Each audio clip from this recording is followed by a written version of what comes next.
فتي على المكان اللي رحتي له الديسكو، ما شفتي شباب؟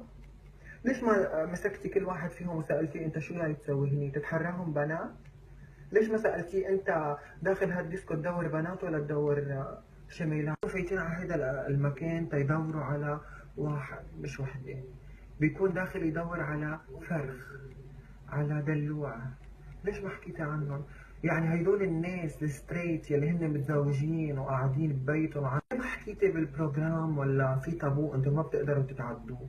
ليه ما حكيتي عن المتزوجين يلي بيكونوا بهيك اماكن، يلي بيكونوا عم بدوروا على ولد؟ مدام بس ما انا عندي حبيبي مزوج وعنده 4 اولاد، وبيعرف اني انا ولد، وبيعرف انه انا عملت حالي بنت، وبحبني كتير كتير كتير كتير كتير كتير، ويمكن يطلق مرته كرمالي. المتحولين جنسيا يعني شو عم بيعملوا؟ بحطوا بيريك، بيعملوا شوية ميك